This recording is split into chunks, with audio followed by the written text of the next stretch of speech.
Are we going to do a recap about the recap? We're going to recap the recap of recapping. I think you guys can all hear that. So, you guys had been to the... One more quick recap. You guys had been to the ruins, and Bard had led you there because he thought that, he'd seen something the night before, but you guys couldn't get into the ruins, and you got all the information you felt you could get before heading off. Finally, with Malcolm to the garden. So, Orin, what happened next?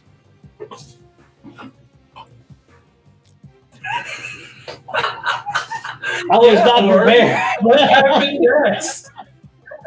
Somebody, what happened next? Anyone at this point? We decided to go to the garden. Yep. Yeah, well, it's really confusing because we kind of argued about some things, right? On whether or not we were going to go to the garden. Safe answer. We argued about some things. Did we also And Thorn got you guys lost, is what I was looking for. You guys, Oh, yeah. Well, we try to forget about the bad times. that's because then Orin had to help him. We're positive people. Had to help him find the correct way.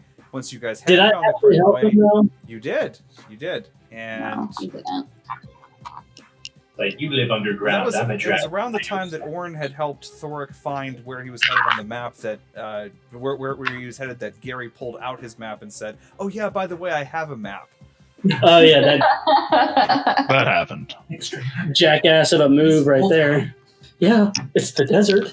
The weird thing is, I think two of you have maps. I don't remember who the other person is, but I think in fact two of you do have maps. So Definitely not the dog. Didn't Eve have a map The dog's at got one. point? I thought I handed it to someone. Oh. Oh, okay. Well, anyway, you headed to the garden, and before long had gone by, you guys encountered a group of elves from the garden. From the Garden of Good and Evil. It was a suspected group of tourists heading to get Tourists or terrorists? tourists. Very Yeah, good they distinction. were gonna get left behind in the gold pile again. A rather Like we important got distinction. screwed. Yeah, they're adventurers. But you guys were able to deduce from them the direction to the garden, which you then went to and encountered some old friends, right? Friends is a loose term. No, not right. Some old melons. So what happened? I guess you guys were playing in this game, right? It wasn't just me paying attention. Well, you're giving us the we were rundown, there.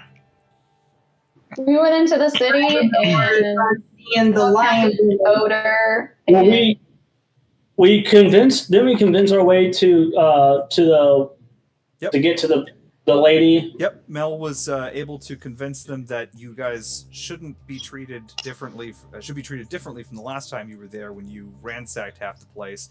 Instead, Yeah. they didn't really frisk you. They just accepted whatever weapons you handed over, and then let you into the palace to go and meet with the enigmatic architect. who was very disappointing. You seemed really into her. Yeah, but we killed her pretty easily. I was expecting more. Yeah, and somehow we got in the fight with her because people are nosy. Yeah, Because two people decided to cast magic. Wait, did we just say that fight was easy? No, it was not easy. I'm making a note here. I expected more. Some people have complained about the veracity of that fight. So, all right. But Andy, also make a note that majority of people do not agree with that. I think Melicine's just waiting for us to say, well, it's because Melusine blinded her for half the combat. Oh, you just got Wait, that. Did I? Did I? Oh, did I? Yes. Oh, I forgot I did that and just saved it. It was a team effort. Oh gosh. Well, thank you for the Team recognition. dream work. All right. It was easy because I did all the work. I am a little Welcome confused. to ours getting crushed by a hammer. Why did you guys start fighting? Because like it seemed pretty obvious that two of you were gunning for it to be a fight, and No, I simply was trying to detect magic around the room, and then she decided to try to charm personal, and it was all Right, because if we were friends, then we wouldn't have to fight her. I would just consider we were You're friends. doing magic. well. You're performing an aggressive magic move. I was just being an old man looking It's around. actually a very aggressive magic. It's very invasive. Yeah, Imagine like- if someone's like, "Hey, I'm going to give you truth serum." it's basically like pulling out walking into someone's home and pulling out a metal detector. Someone's not right about that. Whatever works. We're here for peace and protection. Exactly. We're here for aggressive negotiations. Well, that's what you got. There was some very, very aggressive negotiations, and when We won the negotiation. you did, you could say that it was less of a win-lose and more of a win-win. Win. Uh-huh. Kill yourself, don't you? Did you get the reference? A win-win? Win. All right. It's an Office reference. Nope. Not gonna get it then. Oh, I thought it was a Kung Pao chicken one. Sure. Could be that. Whatever you want. It's America. All right, so Wee. as Delamia lay dead, smashed into the balustrade of her own throne room by an invisible hand with all the force of the people of the plains, the people of the horse. The entire palace that you were in fell very quiet as the elves who had formerly been jackalware transformed back into elves and seemed to forget who they were or who they had been. The ogre that had been desperately trying to murderate Thoric was satisfied to just leave Thoric alone and go on its merry way. It's still sitting in the corner across the room. And you all find yourselves in the throne room, Melusine having sat herself on the wide sofa and accepted the service of Captain Audaire. Yes, that's my place. Well, I think we should get down to business. First off, we need to figure out where the treasure room is, and I will let Count Orn be the one to count the treasure. Count Orn. Count Orn, yes. You are now a count. Of Monte Cristo. The Count. The count. Are you sure you want this guy to count? Because I can't count. But I'm the count, so I'll count. Take Guppo with you. Does that count? Go find the gold. Gappo like shuffles over to the edge of his cave. And he's like, "Yes, you came back to rescue me." Quick, get him Well, out. you can take Guppo, and whatever happens, happens. I need to figure out who is in charge of staff around here besides Captain Odin and his soldiers. So, Actually, the count formally requests that there would be a saving tax, hero tax on Guppo. He needs to pay Meaning- it because we saved him. We're his I think that's fair. Yes. Guppo, 20%. give him 20% of your gold.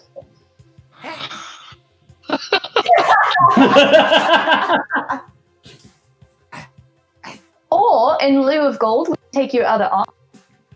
And I'll just tower above him, just waiting. He's I still, failed tapping. he's still in his cage.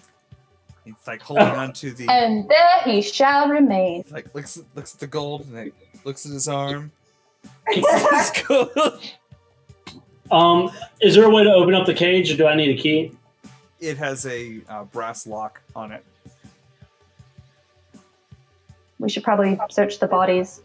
Or I can pick the lock. Actually, I'm just going to freeze the lock, and then I'm going to break it with my my breath. Well, what if we want to use the cage later?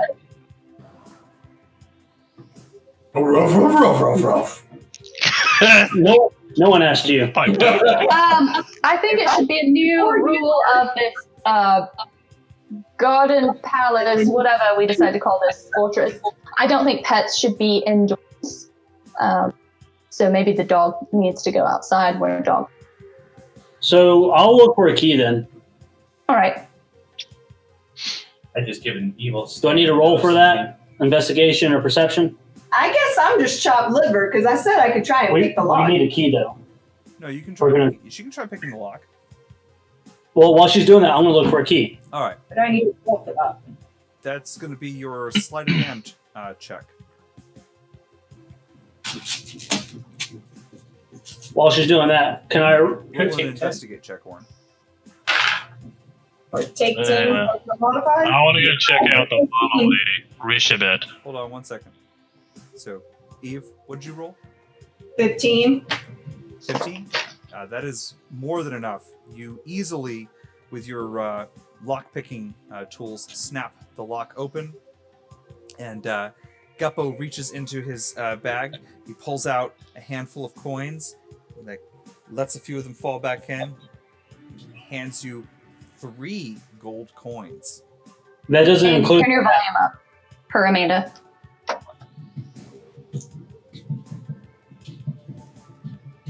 Thanks, Guppo. I'm up 3 gold. Yep, you're up. And then I don't find a key anywhere on a 9, right? On a 9, you do not find a key. However, Orn, as you step over towards the knight who's downed, you're distracted, and this is possibly why you don't find a key. You see the full plate mail that is on the back of this knight, and you notice that it has a faintly bright tingle to it. I thought I already grabbed that armor.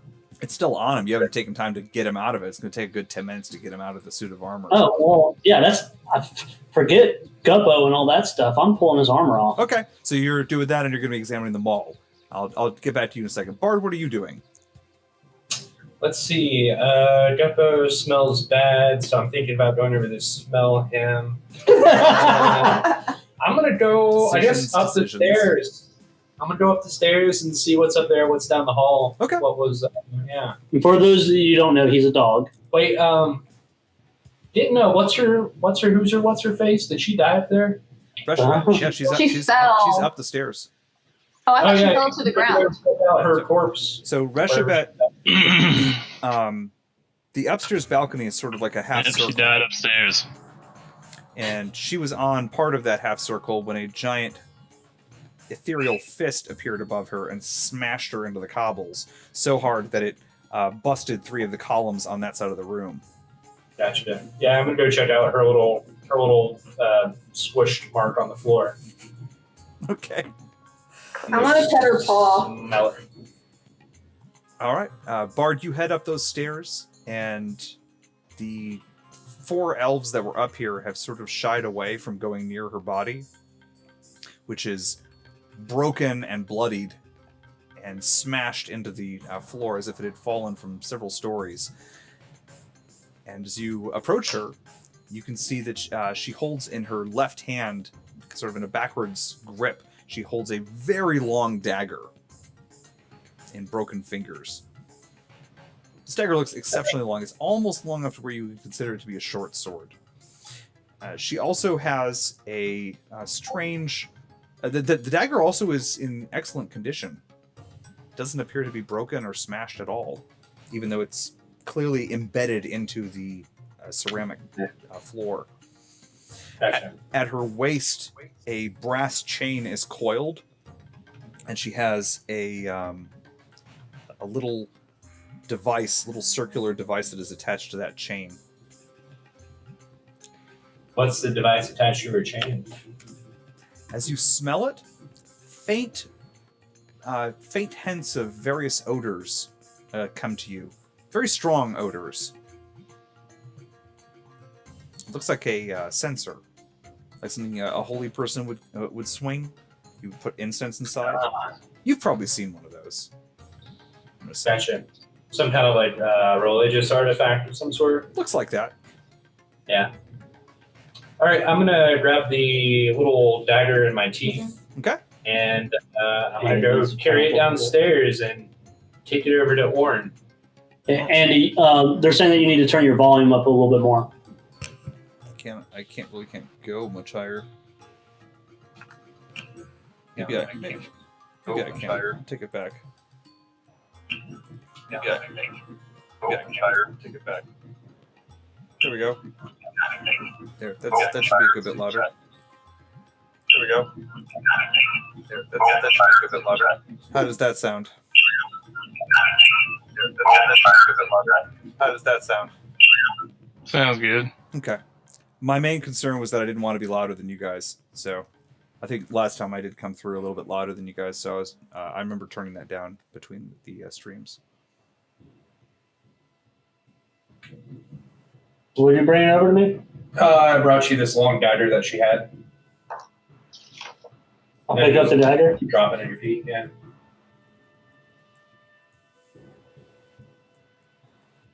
I press digitation in a way. Yeah. Slaughter. All right, so Bard, as you head back down the stairs you were heading back down the stairs, right?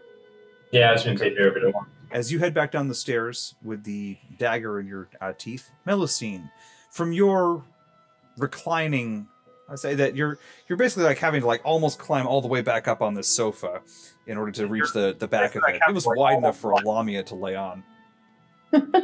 And as you're basically almost like looking down over over half your body as you're like up on this couch in order to get your back up to the back of it, you can see Guppo extricate himself with his bag of gold from the cage. He like shuffles over towards you. He goes, 20%. Yes. Guppo will give you information. Information. Guppo heard. What's 15%? What's what? You get a 5% discount for the information, Depending on the information. pending on the information. Yeah, your information may not be any good, so I can't say it's worth. Guppo knows where more treasure is. Oh. How about this? You can lead Orn to the treasure, and Orn will decide if it's worth 20% or not. It's not here. He is the royal treasurer. It's not here. Guppo tells you where the treasure is. And How much treasure are we talking about? Reshibet wanted it. She was searching for it. She was looking for something, and you know where it is. Yes. And she didn't? She knew? She knew, yes. Then why didn't she have it already? Well, she's dead now. It's a good enough reason, I suppose. And she was going to go there, and then she died. Right. Well, still, if you lead us there, we'll consider if it's worth 20.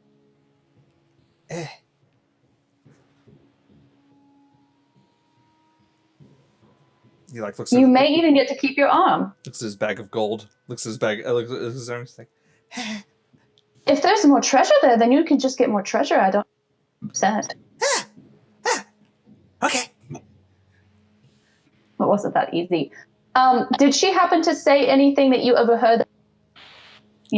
Important information about this area? How much? How much what? How much is worth? It's worth your life because you're so annoying. You may just die. How did you lose your first arm? He's like, look, looks at his arm. He like, thinks back. And,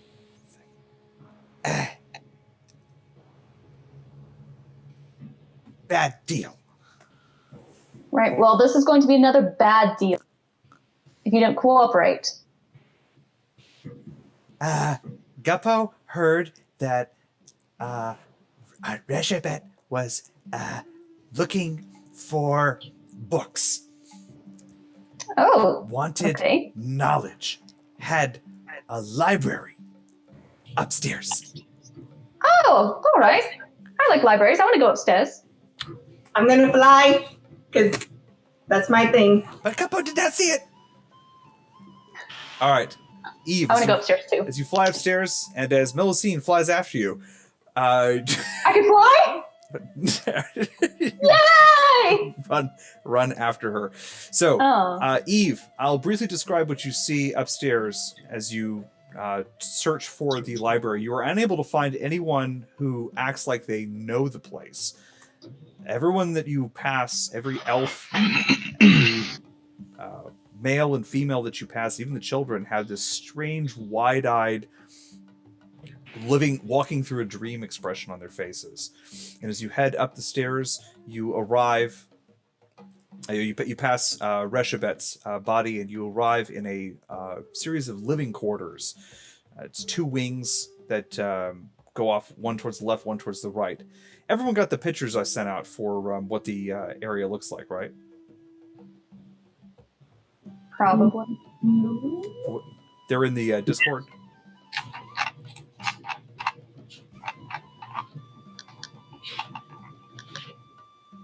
Yep. So you're on the second story, and as you head up to the third story, sure enough, you have to go outside for a little bit, but you're able to find a large, fairly well-stocked library. Most of the books here you've read before or have run across, but you find a workstation that has a series of books that look as though they've been perused through very recently. Also looks like only one person was doing any amount of reading in this library, and that person was very large. That makes sense. So Eve. Yes, sir. No, you're fine. Go ahead. All right, so Eve, you find 3 books in particular, and by the time you're finding the third book, Melusine, you've arrived there as well. And when I was on my way there, I was introducing myself to everybody that I passed and letting them know that I was in church now. Okay, they sort of accept your claim to the place, As they should. with the same wide-eyed, walking through a dreamland expression, as if they don't know what to make of you or what's going on. All right, so Eve and Melusine, together the 3 of you find 3 books. One of them is clearly a journal. It appears to be the journal of Reshabet. Oh, yeah. As you peruse through the first few pages, you discovered that she was a elven noblewoman, very young noblewoman, and she was seeking the ancient knowledge that was rumored to hold the secret of immortality. And it was this search that led her to seek out a Fey goddess. And from this Fey goddess, she received not the knowledge she sought, but a curse, which transformed her into a terrible beast. A curse, which transformed her into a... Getting some feedback on somebody. So, as you continue to read the pages, Eve and Melusine, together you discover that Reshabet came here and began to build a force capable of going out and acquiring knowledge and bringing it back to her, seeking both not initially to break the curse, but then she kind of gave up on that quest of breaking the curse. However, there is a study here written by a drow, which is called Studies of the Fae. This is the other book that is on this table, and it details various folk tales and stories about curses and possible cures for them. Does it mention the goddess that cursed the name? Mirwina, as she is called among the Fae. And she has many Why names. is it so familiar? You're not there. I know. The other third book that you find, which is by far the oldest, dustiest, and barely holding together. These pages are so Kind of like that. paper thin. They're really difficult to get. They're really difficult to turn without damaging them. And as you do, you flip through. you basically flip the cover of the book back and you read The Libraries of the Magi. This book is full of small little paper notes that Reshabet appears to have scribbled and written in here. And this appears to have been the primary place that she was spending most of her time, seeking out the knowledge of immortality. Are there any spells I can learn from it? No spells, but it does detail several magical holds, several magical schools that were held by the Magi. That's what you get from the beginning of it. You'll need more time to study it. You don't see any spells right now. Okay, cool. I want to keep these 3 books, unless Eve also wants to keep them, and then we can work something out. You can have the magic one. I'm curious about the Fae lore. The Fae You lore? can have the Fae lore. I want the journal, her diary journal. Okay. All right, so go ahead. Because I kind of want to read it too. All right, we'll read it together, as it'll be a bedtime story. Together. All right, so somebody put down that you've got the journal, and then friends. make a note of where the other ones are going. Meanwhile, downstairs, Gary, what are you doing? Oh, hello!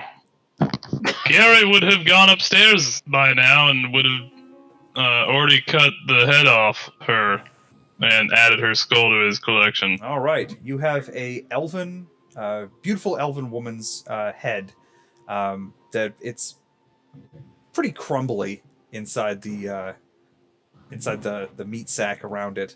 Feels as though it's been rather pulverized by a tremendous amount of pressure that was put on top of it and slammed into the ground. Still a good head. And then I guess I would have checked the body out as well, and would have noticed her religious gold swinging chain thing. Yeah, there's a sensor, again, that is attached to her belt on a chain. It's kind of like looped there. I would like to kind of cast detect magic as I go to pick it up to make sure it's nothing weird. Okay. It is indeed a magical item, and as you pick it up, yeah, it has a very simple magical spell on it. It has a amplifier spell on it, and what it is doing is making whatever is burned inside it more powerful. And you are aware that as you burn incense inside this sensor, it amplifies that incense to be more powerful than it otherwise would be. Tell the 4-year-olds in the room are. So all of us. There were 2 of you that laughed louder than the rest of them. All right. Now you're. All right. So, in her belt pouch, you find 3 little substances. One of them is marked saltpeter and sulfur. You're going to want to write these 3 down. One of them is marked saltpeter and sulfur. Another one is marked garlic bezoar. And another one is marked cinnabar. Cinnabon? Cinnabon. No, not Cinnabon. 100% that you're going to say not cinnabon. Saltpeter and who? Sulfur. Saltpeter and Paul? Sulfur. Salt, butter, and cinnabon. I got cinnabons and what? I'm typing it now, so now I know. Andy, have you ever thought about giving up on DMing? I'll just, you know what? I'll just go ahead and send it to you, Kyle. How about that? Is that better? Well, I'm typing it right now. All right. Cinnabon. I got saltpeter and sulfur. Garlic bezoar. And cinnabar. Oh, cinnabar. Which I did not know what that was. That was actually a rather interesting thing to look up for the first time. I thought I knew what that was, but it is not what I thought it was. Does Gary have any? They're marked on these vials, you said?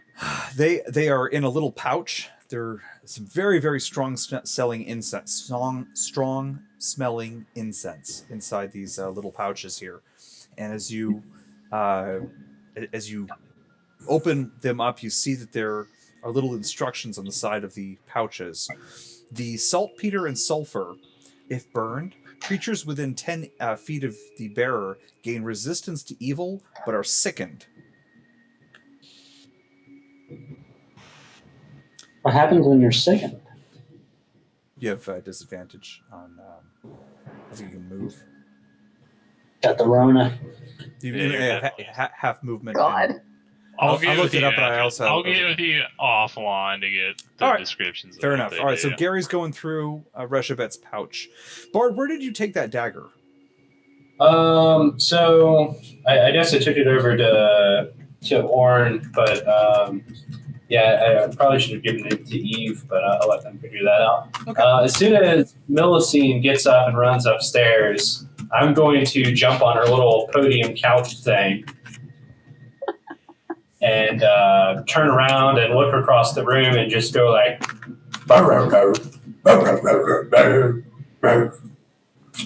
Guppo. and Guppo like sits down next to you, Bard, and he like starts petting. He starts rubbing his dirty little fingers through your fur. I, as soon as he sits down, I start snarling at him. Just, Guppo is you. I do some like prestidigitation to make me look all like purpley and green fayish, like concert colors. Like Guppo is just like it's just like staring at you. I got bristles up. Does Guppo wonder what the last thing he ate was? And he like gets up and like shuffles away. Yeah, like a Dilophosaurus. I didn't see that. Bard needs to get a little. Little gills that come out. I will have nightmares. I hope somebody draws that one day. I need to see what this looks like. Wrap the dog. Okay, so while this drum is playing out, Orn, you have finished removing the armor, which you I'll realize put it on. it won't fit over your dragonborn form. But Malcolm places his a hand on your. He taps your arm while you're taking spray. He goes, "Yeah, you got a forge? I can rearrange that, but but half a day's work to refit it to your form." How much gold will it take for you to get it done today? No gold be required. You're protecting me and taking me to go and find this treasure, right? Yeah, absolutely. There definitely is a treasure we're going after, right? Look into my eyes. It's easy to see. I thought you were going to say read my lips. Only one Missed opportunity there. the bard knows. Destiny. It's gonna happen. Okay. Why is Devin, your whole face is like really lit up? It's his tablet. It's okay. the light of his gold lust. I assumed it was the Arcanium rocks that he had in his pouch that he'd gotten rid of supposedly, so I was wondering why there was a bluish glow. It's the cancer left over. All right, Yeah, so but as Malcolm gathers up the armor for he goes, just be needed in a forge then. Wherever. Yeah, well, I'll go hunt the fortune with you. We'll go look together. Right. Now that's a mighty maul there. That you should be able to wield just fine. Sure. No one else here uses them all. That's them all. It's a massive hammer. Yeah, catch them all. Gotta catch 'em all. This one be named Darth. We've already named it. Andy.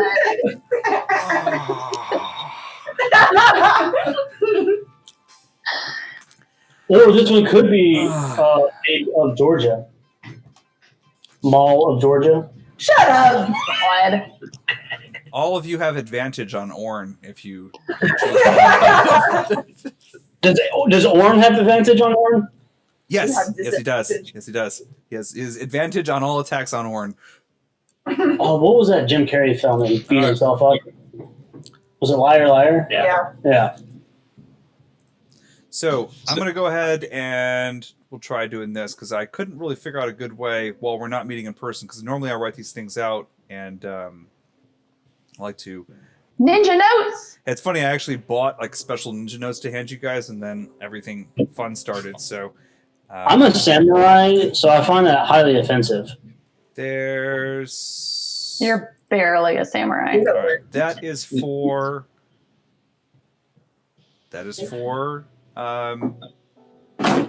Orn. Thank you. That word. Why is that for me? That's Because one. you have them all. Oh, I'm gonna give it to what's his face. To whom? To Malcolm. Why would you give it to an NPC? The mall? Oh, I thought you said he wanted it for. No. I was confused. I thought he was trying to wheel and deal, saying that he wanted it all for the armor, working the armor. Nope. Okay. That was the plot saying, "Oh, you could use this." He was saying I made this really cool thing. Please, somebody. he needs time to rearrange the armor for you, but if you wanted the mall, that you can have right now. Would anyone else use this? Wouldn't Thoric be better used for this? Good Bernard. Thoric is offering last rites to the ogre, which Eve ripped its larynx out for, and he goes, I don't really feel good about everything we did here. I'm not sure I want to take anything. I'll give my share of the gold to Guppo. Bernard could probably use them all. You're not there. Bernard. You're not there. Oh yeah, he's Bernardus. Bernard has been healed and is So if you don't want to, still give it him. shaky on his feet. Seeing how this is a weapon that I myself, as a samurai, am not trained in, I think that Thoric would probably find better use of this weapon. The two-handed maul. I'll take it. Okay. All right. It's a very heavy weapon. You'll need a minimum of 15 strength in order to wield it. I barely get that. I wonder if Thor even has 50. Right? He probably does. Okay. Getting it to work. So, I'm going to say, Eve, you've made your way back downstairs. You guys realize that the entire second story of this palace is a rather opulent living space with well-upholstered rooms for guard captains and what would normally be nobility. Most of them appear empty, though fully furnished. Looks as though a number of people have come and gone through this palace over time, and most of the rooms now lie empty. I call dibs on the one closest to the library. Or I call the library. I know. I want to go look at all the rooms, and I'm going to pick what I think is the best one. Is the best one? There's one that's not even close. There's Reshabet's room, which is super fancy. Okay. Which level was the library on? The library's on the third level. Third level, actually. Do you guys still have those pictures I sent out? Yeah, I'm looking at it right now. Is it Y1 or Y2? It's Y2. Not U2? All right, cool. Yep, this is from right here. Just Y2, not Y2K. I don't think I have that picture. So I see. It's in the general chat. Everyone has the picture.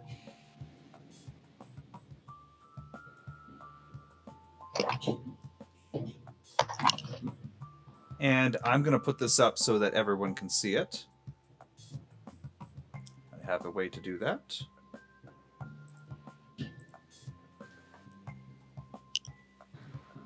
And I want to take a rest. Same here. A long rest. Yeah.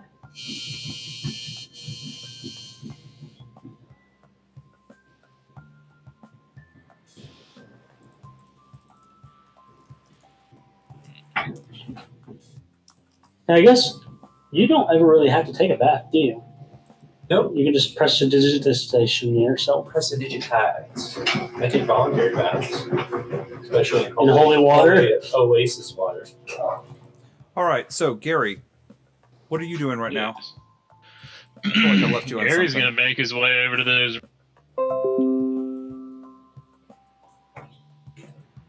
What was that? Oh, yeah, I missed that. What was that? You're gonna make your way over where? To the rooms.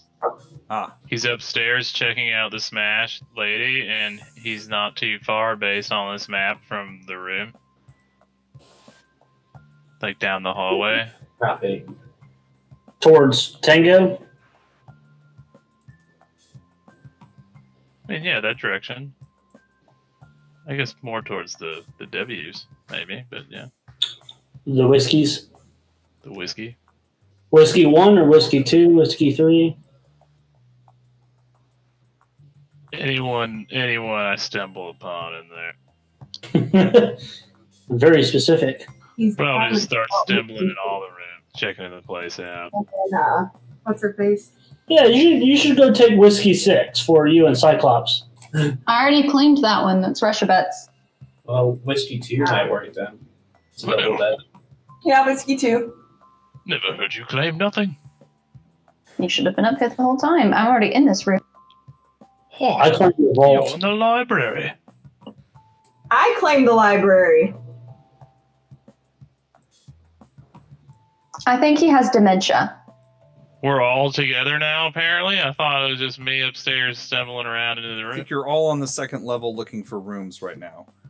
And Except for Eve, she's on the I'm third in the floor. library. Well, I came down to the second floor, but we were all talking. I'm like, I claim library. Did you like mark the room with your horns? Just like I know. My essence is all over. There's the a room. pentagram on the door when you walk in. Nice. Welcome to library. I rub my glances like on everything. Like, Cool myself off. Yeah. Is W5 just a bunch of little rooms? It's called Whiskey 5. That looks like a bathroom of some sort. Yeah, that's it's Like a shower. that's the Southern Laboratory. Okay. Because your DM is nothing if not thorough. I just want to make sure Barnard and Honora get room not too far from mine. All right, so I'm going to go ahead and try this out so everyone can see what you guys are looking at. There we go. That is what everyone's seeing right now.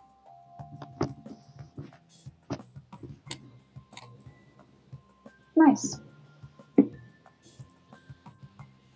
So you guys are currently picking out which room you guys want to sleep in. Reshabit's room is number W6, I believe. Yep, Gary will make his way to W1. One of those. Okay. W2. Not one. Bye. Hey, With your rooms secured, all of you are keenly aware that you're passing this large central space in the middle that has a ship hanging out on it on the ground level.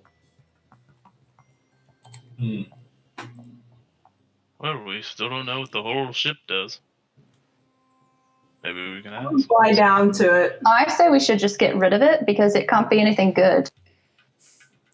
Eve, as you land on the deck of the ship, you realize that the ship is in good order. Seems to have been well made. Has a full deck on top of it, and you can see you can still hear the sound of working saws and hammers coming in. Oh, that seems fainter this time. That's from below decks, but it is a full sailing ship here. I'm gonna go below deck. Okay. As you head downstairs to the lower deck, you come upon a unusual sight as two large ogres, one of them holding onto a saw, sort of like it's way too big for it. It holds onto the saw and it's just ringing it through these boards and huge amounts of sawdust going out the other side. It's almost like what an electric saw would look like, as this massive beast is just bringing the saw through these timbers. And you can see another ogre holding onto this tiny hammer in a massive fist and trying to align these what would normally be large nails. Is trying to align these nails, put them here, and then grip the hammer and smashing them into the boards. Between the two of them stands a small figure, his white beard eccentrically long, and the top, his hair bound up into a small conical fez. A gnome stands between the two ogres. And he's got a variety of blueprints and drawings. He's got all kinds of measuring tools hanging out of his chest vest. And he's looking at the two of these drawings and wrapping them and making notations. Seems to be completely oblivious to whatever else might have been going on in the palace here. Okay. I'll say hello there.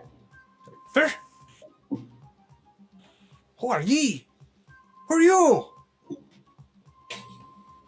I'm Eve. What are you Who are doing? you? And what are you doing onto my ship?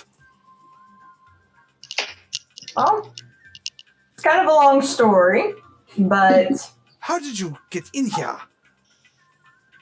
I flew on top of the deck and then walked below. Like, looks on. Oh, not with Reshebet. No. Nobody is. So, my group and I just finished killing Reshebet. Splendid!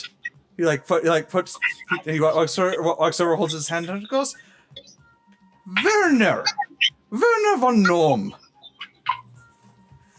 This is my greatest creation. It is a powerful warship. And with it, I shall conquer. I was contracted by the Lamia, Reshebet.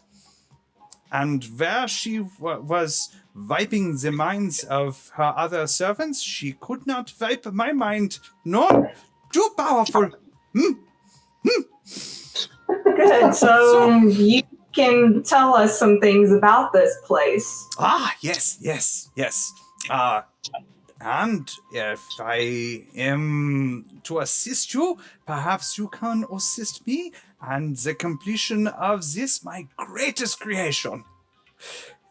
She is a mighty ship. None shall stand before her, even the entire Numian fleet. Question. Is your ship built for water or land? Because there's no water around. You are a perceptive devil. You're the first person to actually get it right. I have been around. Yes. I have been to Helheim. They did not like my work there. They kicked me out of the college. But I have been around. I have even been to the mouth of the mountain ball. The gate into hell. I have seen it. Yes. What was it you asked again? Your boat, land or water based. Yes. She is an air vessel. A powerful air warship, like the rest of the Nomian fleet. But this ship, she will be faster, stronger, and mightier than the entire Nomian fleet. And with her, I shall receive my revenge upon the gnomes who dared to question my genius. And if you would like to license the ship once she is complete, your assistance in helping me bring this dream to reality would get you a great discount on using this ship. I'd have to talk to my party about it. Your party? You're not alone? Mm-mm. Oh. I could not have defeated Reshebet alone. A pity. Oh well. My idea still stands. Should you be interested in acquiring, among other things, a blacksmith, I find myself without the ability to work the lighter metals. And as I told Reshebet multiple times I told her, I am unable to make the thin metals that I need. Oh, well, that would explain why we had to bring Malcolm. Malcolm? The Black Hat? Malcolm Yes. the Black Hat? Yes, yeah. Oh, oh, oh, oh. I believe he's off exploring the gardens right now, but he's part of our group. Yes, bring him here. Bring him here. I have a forge all ready for him. And no one to work it. And with that, we'll cut to Melusine, who I guess is still taking in the library upstairs. Yeah, I cleaned my room and one Honora. What did I do that thing? Why would you be cleaning the room? That's what Honora's for. Claiming. Ah, okay. Yeah, you said the other books in the library were stuff that we had read before. It was all familiar thing. Yeah, it's mostly general reference material that you would run across in most libraries. None of it really catches your eye. There might be more stuff here if you spent more time to investigate, but the workstation in particular had those 3 books on it that really stood out to you. Since I am going to claim Reshavet's room, I want to go through and see if she has like amulets or charms or other kind of stuff just hidden away in drawers. All right. So you do find that she has a large amount of jewelry inside her chest. Yeah. One piece in particular is a beautiful headdress. Has a wide gold fin on top. I put it on. It's setting on top of her desk. As you place the headdress on her, you become keenly aware that a magical essence suffuses your body as you do. What kind of essence? It's just a little bit of a magical buzz that you can hear between your ears. Eat yourself. Do I hear any voices in my head besides the normal ones? Not at the moment. Okay, great. I'm going to take it off for now Okay. and just go through the rest of her stuff. There's almost the faintest of audible sighs as you remove the headdress. Oh, God. Okay. You place it back on the pedestal. Yeah, I'll go through the rest of her stuff. As you look around the rest of the room here, you didn't have this sensation before, but now it's almost like eyes watch you from this desk. It's almost like you're not alone in this room anymore. And as you move around the room and open up chests and move things around, you have the constant sensation of someone eyeing you from that dresser intensely. Not I'm going to take... malice or cruelty, just watching you. I'm going to take a blanket and put it, or some kind of cloth or something, and put it over that headdress. So as you drop the blanket on top of it, you again almost hear just the faintest of. I'm so curious. Oh, I'm so curious. Now I want to put it back on my head and talk to it. I'm not. I'm going to wait till later. Okay. So, Gary, what are you up to? Well, I'm gonna look down at my ring and try to talk to the lady in my head. Hello, lady in my head. Remember last time I called out to you and you turned me into a giant water monster? Well, we wound up and you slayed quite a powerful mage, I believe. You have a sense of like an ethereal head nod, as if she's nodding along with you. You ever heard of a Reshabet? I have not. Well, she was a Lamia and cursed by. Yes, I saw. Most unfortunate. Oh, well, okay. I just figured I was you aware. know about powerful mages around here. Yes, you were one yourself, correct? Yes. Yes, I was. Capable of defeating Zaitan.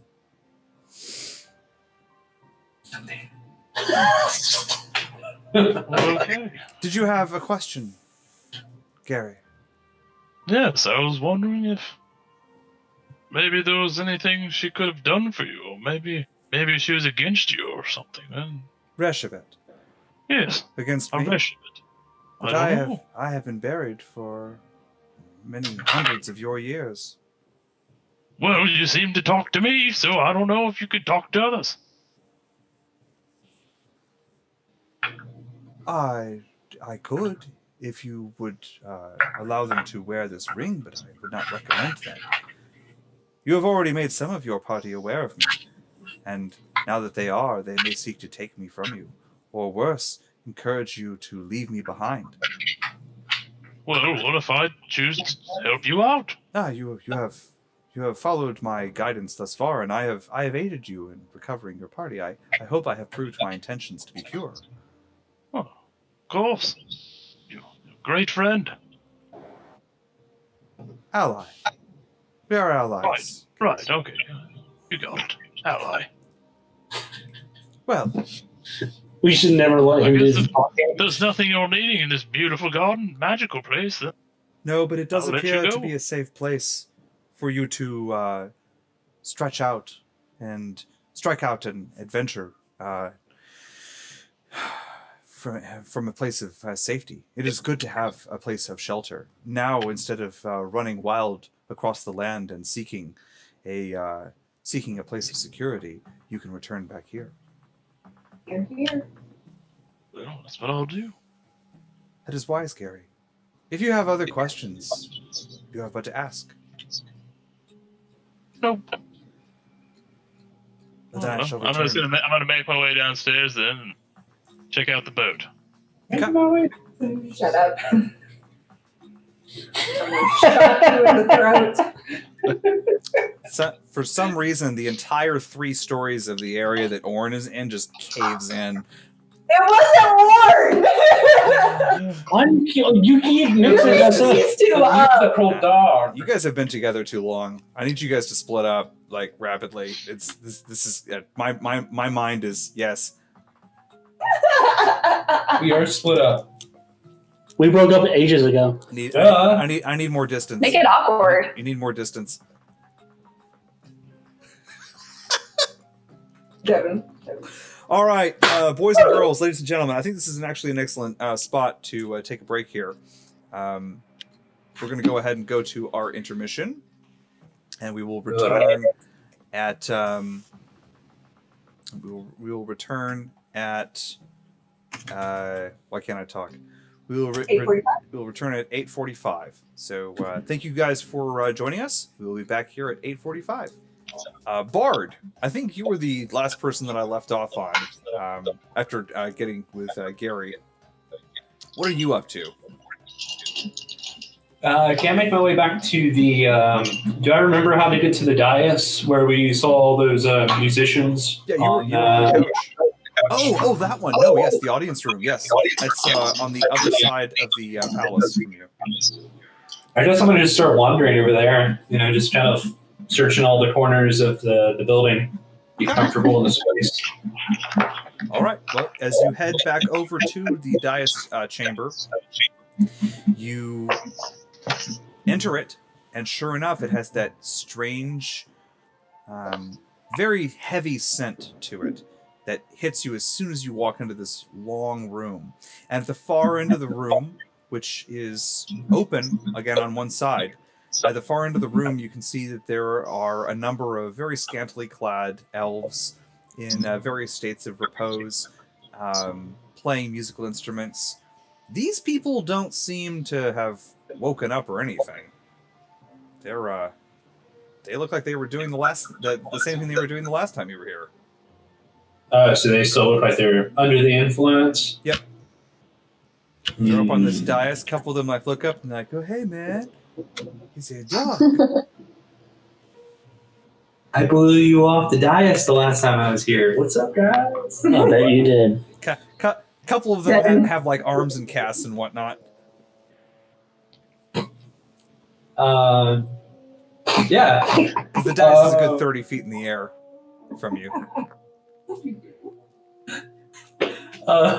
Is there a source of this smell, this scent, this stank that's in the room? Is there a source to it? Yeah. Bard, roll a investigate check. Since I know it's coming from like these little dingle dangles. With these little incest burners. I mean, incense burners. Bard goes searching for incest. He finds it. Is it really incest with dogs, though? With a 19, I find it. What was this? It's 19 finds it for sure. Bard, as you sniff around the room, you get the strong urge to stay in this room, to remain, to keep yourself here. And boy, did that music transition perfectly. Bard just wants to settle down and camp out, be a part of this room. But you draw yourself back to reality. Before you head up onto this dais, you realize that there are in fact several vents built into the floor of the dais. And they seem to be emitting this aroma around and up on the dais. I mean, any hint as to where these vents are coming from? The floor. It's like below the dais or something? Below the dais. Yep. They are built into the Do I floor. find a burning pit in there? You can see the vents go down into the floor. Okay, so they just terminate there. I can't They're not big enough for you to I climb can't through. go from anywhere else. But you remember there was a door that you passed earlier, which seemed to lead down. The one that smelled very bad. Oh, yeah, like the dungeons? Yep. Okay, well, I'm going to book it out of here before I have to go up there and start dancing with them again.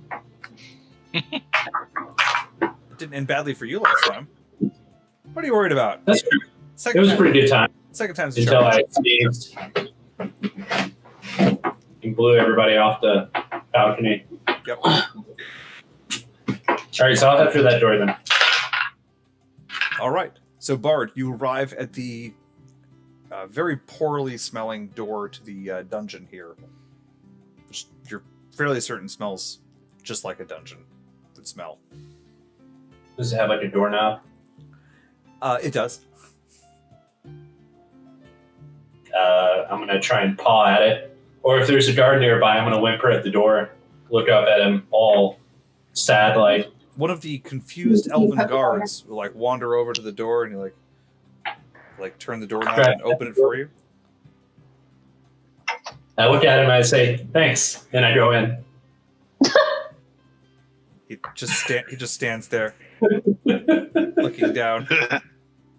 All right. I actually say thanks to him. You did. You actually did. Yes. Yeah. Yeah. I figured. All right. Okay. Bard, there is a very steep stairwell here. Very, very steep stairwell. Not straight down, but at a steep angle down into the floor. And it is from that stairwell that this rank odor is filtering. Smells like... I dive. I bar dive. At the bottom of the stairs, an ogre sits on a stool at the in a corner, and he's got a variety of small wooden animals that he is whittling.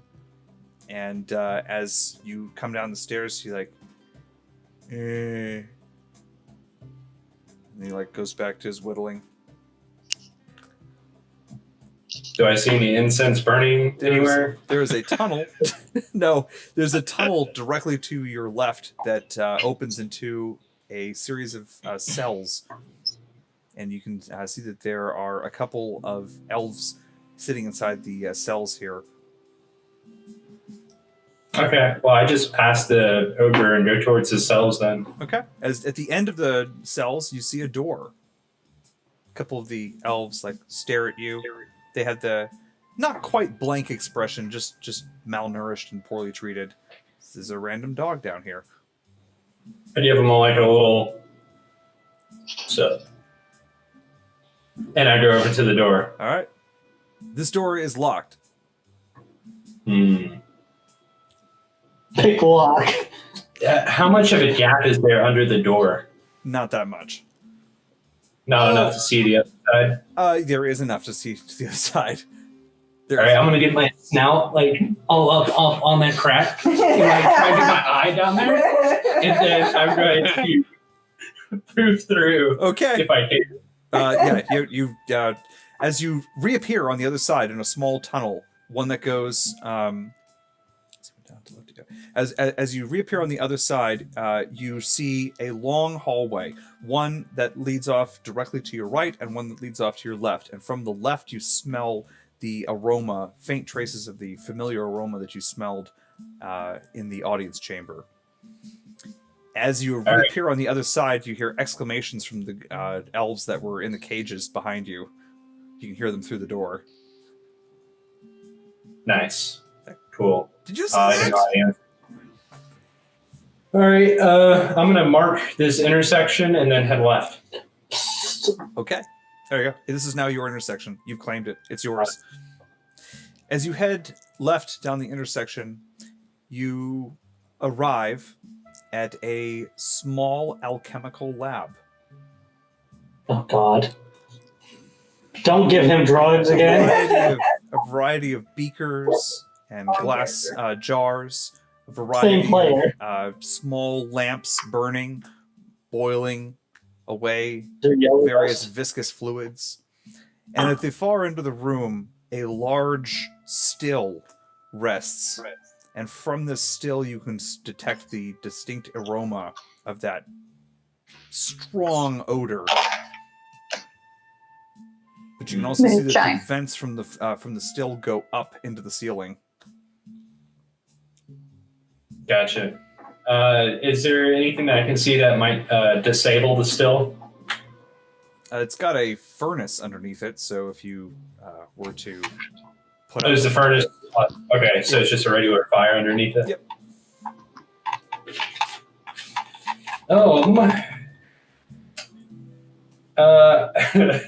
Of the alchemical stuff, does anything look like water? Does anything look like water? Variety of them are brightly colored waters.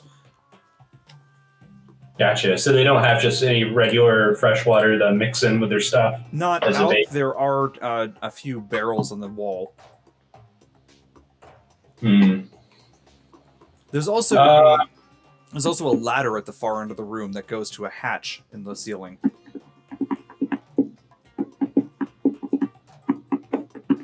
Okay, well, I'm gonna try to aim towards. I'm gonna just thunder wave the room. Okay. And just try and just throw a bunch of liquid towards the fire and see what happens. Okay. Woo, here we go. Okay. Everyone Bard. dies, he dies. I hope you hit chaotic on your alignment. Okay. So Bard, I'll need a I'll plan to blink out after a series of saves. As a bonus action, I'm going to blink back down the hallway. So you're gonna thunder wave and immediately blink back down the hallway. Yeah, because it's a bonus action. Okay. All right. No, I wasn't arguing you couldn't do it, but you did it. First, nothing happens. Immediately after the thunder wave, there's the sound of breaking glass, shattering beakers, and then there's a faint woof sound that emanates from the room, and you can see a visible pressure wave move down the small tunnel towards you. As it takes you in the chest and blasts you further down the corridor. Upstairs, the entire palace rumbles. All of you feel a distinct... Where's the dog? So I said dogs should be outside pets. And So it being 60 feet down the path didn't buy me enough time to duck into the room. you were in the hallway. Right. Yeah, the hallway goes further down behind you, but not close enough that you could get into that room fast enough. Okay. Bard, you're not knocked out. You're just pushed down the corridor, and you're not injured or anything. But as you pick yourself up, you see that there is a dark cloud of smoke beginning to build up in that room and beginning to make its way down the tunnel towards you. Oh God, what have I created? I'm going to go back up to the prisoner's cell door a little bit more desperately. And I'm going to try and proof back through the All door. right, this time I will need a roll because you're under pressure. All right. Meanwhile, back upstairs, Melosine. What are you up to? I feel like this You is a skipped great me. time to cut to Mel. Did I skip you, Orin? I'm sorry. You already had yours. No, last time I had a the turn. break. Yeah, way before the break. Like, way before the break. Okay, Orin, what'd you want to do? I'm looking for that forge with Malcolm. On the first story of the building, on the opposite side of the ship, through a door that you guys had not yet entered, you find an abandoned forge, long since cold, with empty suit racks of armor and a variety of rusty weapons and various bits of armor that have been piled on the work tables here. But the forge lies cold, and as he steps into the room behind you, Malcolm, his face just lights up. He goes, well. Now, what do you suppose this is? What do you think, Dragonborn? It looks like a forge to me. Looks like a forge indeed. A proper forge, that is. And he pulls his sleeves up. He goes, get wood and oil. He turns to one of his dwarven assistants, and they immediately I start. also look at the dwarven assistant. I also talking to you. I'm just making sure he's not talking to me like that. No, he turned to one of his assistants, and they begin to break out lighters. And as they're unwrapping the different apparatus for lighting the furnace, the entire palace shudders around you. This is very close. You felt like you almost felt the floor move underneath you. It's fine. It's probably just divine sign that we're in the right place. Sure. Please continue to work. I've been across this desert before, Dragonborn. I do not recall the floor shaken thusly. Because you've never been so right in where you are at in life. I'll work with the forge. Perhaps you best see nothing's fallen over or caught Hey, fire. Can you get this armor ready, as soon as possible, ASAP? To be now? ready before sunset, Dragonborn. I do not need a hot forge to rework metal. Not metal such as this. All right. Well, I'll hand him the plate armor, and then I'll be back shortly. As you leave, you hear the distinct sound of striking elements as they begin to try to get a fire going. And I'll try to ascertain where that Ascertain. Devin's words. Try to ascertain where that noise was at. Are you coming back towards the ship? Someone messaging? Your wife. No, of course. Wife. Not now, not now.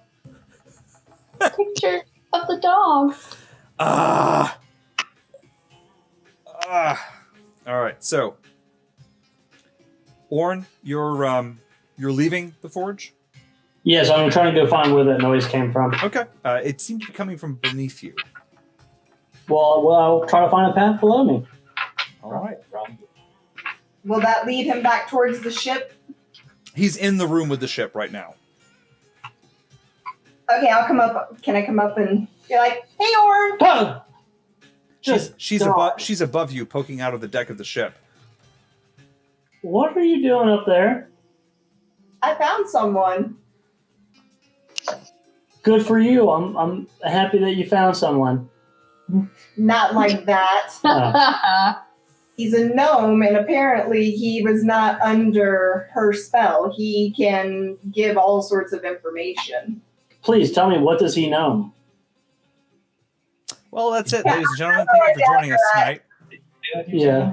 Yes. Okay. I think I'm going that's to throw a dagger at him. that's all the time we have for tonight. So we'll be back here. Come on, that was funny. Is it orange? He is now. Mm. I write this character as I go. Anyway.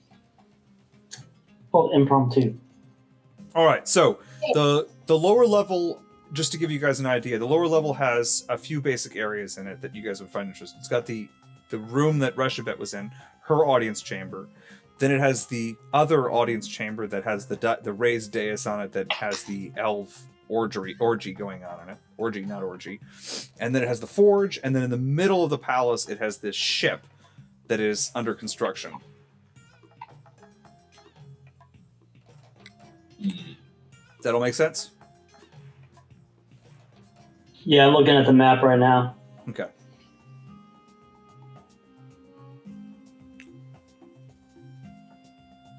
All right. All right, so the two of you are together, and as you look around, you don't see any obvious ways downstairs. Do I see a way to get onto the ship? Yes, there's a scaffold on the side of the ship that you're on. All right, I'll climb up to where she's at. Okay. A white-haired gnome, rather elderly looking, stands next to Eve. And as the dragon born rises, goes, Ah, Dragonborn. Good. That is Good. And what brings you to the Garden of Athribis? That's a very good question, my little gnome friend. Well, if you do not have a reason, perhaps I can assist you. And by assisting you, you can assist me. I have already spoken with your associate, Eve, and I have explained the power of this ship on which my feet rest. This is my greatest achievement, and I was to deliver it to the Lamia in exchange for my freedom. But instead, I shall now command it, and I am in need of willing partners who can secure for me the means by which my beautiful ship may sail through the skies. What is it that you need exactly? That's an excellent question. Among other things, he pulls out his maps and opens them. He goes, there is an element, a rare element. And as he unrolls it, you see he has drawn out a series of circles being larger, smaller, until they're roughly about tennis ball size. The element Arcanium that the Galthani elves, I have reason to believe, have a depository nearby.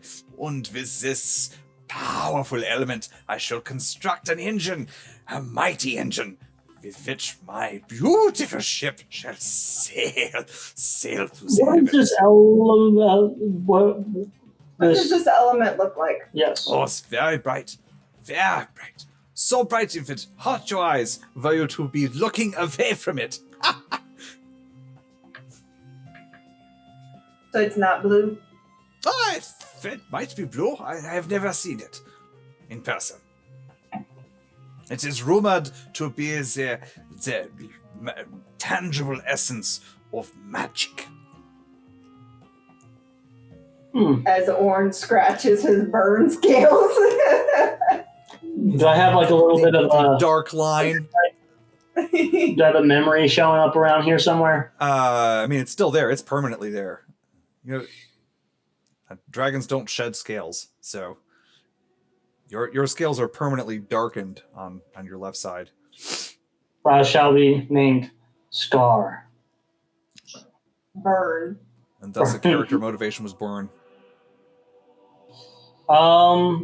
That's very interesting. And Oh, this is only the one of the things I need. Also, and you like. okay, Also, there are others. There is a manual. The manual supposedly buried in the library of Iman Shidet. And the library is under the palace. Iman Shidet. Yes, yes. This is a great Galthanai city to the north. And in the city under the palace, there is a library. And in this library, there was a tome written by the river elves for how their sky chariots worked. Okay. Yes.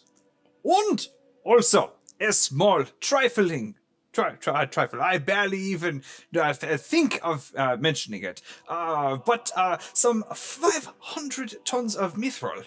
I require Hear Melusine laughing in the background. just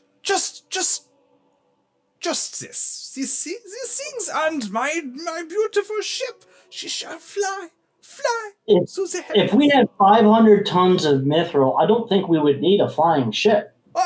Helheim is just to the south, and were we to make a deal with the dwarfs there, I think perhaps they could be persuaded to hand over this mithril. If they knew the almighty destruction what my creation could unleash upon them, then they would hand it over most eagerly. Yes. But you should be more diplomatic about this. But perhaps. Well, maybe come with us when we go talk to the dwarves. Yes. You should handle this. I leave the diplomacy to you. As I say. Well, I said maybe you should come with us when we go talk to the dwarves. Perhaps I should. But unfortunately, my work here is most demanding. But where are my manners? I have not introduced myself. Werner van Loom. The greatest scientist of all the gnomes. I'm going to walk out now. Thank you. Good day. do let me know when you have acquired the Arcanium or the other trivial matters. The stuff. Okay. Quest acquired. Yeah, I'll check the log later. Yeah. What else do I need to do? Yeah. All right. Always a good idea to check that quest log. All right.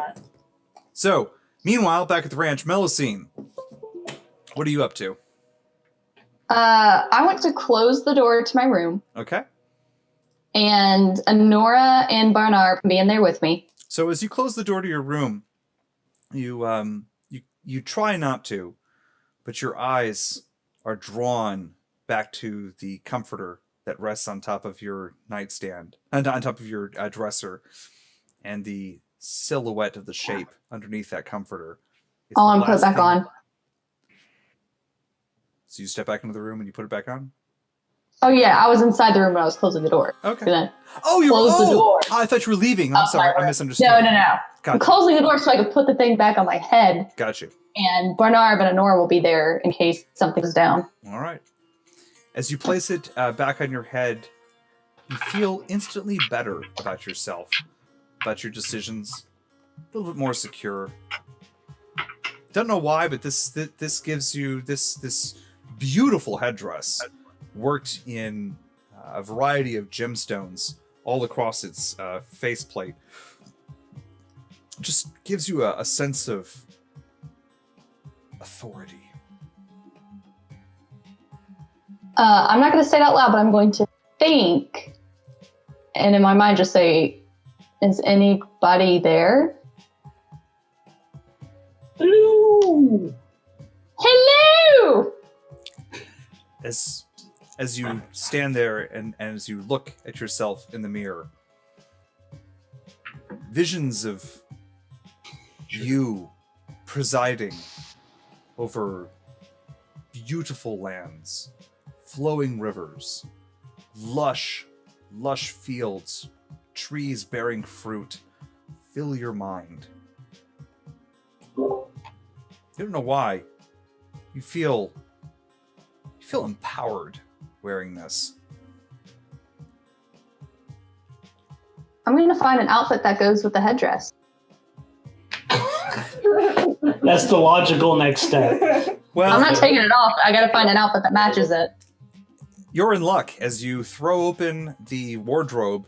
A variety of feminine, noble woman, all outfits, all in the river elf style, are perfectly what's the word? Coordinated? Well, they're perfectly hung on the racks here, and they've had good caretaking of them. They look like they haven't been worn in years, perhaps tens of years. I'll pick one out. I'll have Nora put one on too. She needs some new clothes. Okay. She's been through a lot. So- And I think I'm going to just go walk around with my new headdress. Be authoritative. Okay. Just address? With my outfit that matches it. Duh. She said that. Okay. All right. You head out. We're not there yet. You take a stroll. You take a stroll around from the second level, and immediately outside your room, there's a balcony that looks down on the ship, and so you can see Orn and Eve as they leave the scaffolding and the ship, and are milling about in the center of the palace downstairs. I'm standing on that balcony, looking out like Marie Antoinette before her head was cut off. Real happy. Interesting reference. I know where I'm going. Okay. Gary, what are you up to? Gary was making his way downstairs. I'm sure he felt the rumble. Yes, everyone felt the rumble. I assumed it was me putting the thing on was caused the rumble. So I was in the ship and was just like, I'm gonna try to find the epicenter of this rumble here and investigate. All I right. guess I'm gonna look around for, I guess, anything that would lead me to see if there's any sort of direction. Eve, Orn, and Gary, all three of you end up in the courtyard with the ship that's under construction. It's in the, I should say, atrium. It's open to the ceiling. It's open to the sky, except that there are large tapestries that have been strung across, covering the ship. They're linen covers. There you go. They're not really tapestries. They're thin linen covers. And as you stand here in the courtyard, you realize that there's another door you guys haven't been through in this room. let's go check it out. All right, as you look down into it, the smell of rot and stink comes from it. Also, the faint odor of smoke. And Bard, having made it under the door, you reach the other end of the cells and can see light. Wait, I failed that roll, Andy. What? I failed that roll. That's I know. why I was at the door desperately. It's been enough time. You were able to blink through. 6 seconds? Yeah, more than Gotcha. 6 seconds. So, All right. Now, I guess I kind of give like a little to the prisoners as I go by. as they stand in their at the bars of their cage with rising terror behind their eyes. Sorry. I keep going. Did you actually say that? Yes. What? Their day is completely screwed up right now. So Bard appears at the bottom of these stairs as all three of you stare down. Gary, Eve, and Orn. As you stare down the stairwell here, you see Bard appear in the bottom of the stairwell. Smoke is just beginning to filter up. Now. Oh, the No. dog did something again. Quick, Sick. open the door. Get him out. There's no door. There's nothing between the two. He just rises up the stairwell. It's a steep stairwell. Oh, I thought he was clawing. Okay, I thought he was clawing. No, he's running. Bad dog. I'm racing up the stairs, and I'm going to try and jump into Oren's arms. Aww. But as soon as I try and jump into his arms, I'm going to just poof past him and keep running. You notice I didn't even try to catch you. Oh. Like passing it up to me. No, just passing. I was going to throw you behind me. All right. Actually, my arms. Maybe we should get away, run away because the dog's running. From down in the from down. And now you want to throw the dog. Oh yes, now I want to. He's not scared. long behind. So Orn, Eve, and Gary, what are you guys doing? You guys standing at the top of the stairs? I'm noticing the dog frightened and poof past us. I'm going to take note. Okay. Close the door. Move away from the doorway. A large form appears in the stairwell, barely able to make his up the stairwell. You see a hulking ogre, his arms full of small, very well carved wooden animals, as he's like trying to carefully hold all of them in his arms. His eyes are wide as he's like looking behind him and like carefully trying to make his way. I'm gonna help him carry this stuff up and carry him up. He doesn't know who you are. He looks at the three of you and like shies away. It's okay. I'm here to help. Let's trade him for Guppo. And he like climbs up the stairwell and just walks past you into the boat room and keeps going. Well, I'm asking him, wait, is there anyone else down there? Good answer. Thanks. You hear cries coming from the cells below. Help! Help! Fire! I'm gonna go down there and help. Yeah. All right. As you head down, you can see that there is a large amount of smoke pouring from underneath the door at the end of the room here. And the 6 cells inside this room have 2 occupants, one on either side. They're elves in their middle age, and they're not wearing anything except loincloth. And they look very, very poorly treated, like they've been beaten and starved. Okay. Help! Help! There's a fire! A dog! It lit the fire! I use my dragon breath on the fire. On the fire? Fire. You don't see a fire. There's just smoke coming from the door at the far end of the room. Oh. I'm gonna pick the lock. Am I cutting out over there? I thought he was just screaming about a fire, so. He is, because it's coming from down the hallway. So, Eve, go ahead and roll a sleight of hand check. 15. I just took 10 and... Success. Yeah, you pop open the lock. I guess you can do that again, right? So after 10 minutes of working on this door, you successfully open it. And by then, you can clearly see that there is black smoke pouring from underneath the door at the far end of the room. The room that you're in is becoming thick enough that it's hard to breathe. You're not sure you're going to have 10 minutes to fiddle with this next door here before it's going to be very hard to breathe in here. What kind of door is it? It's a iron cage door, iron cell door.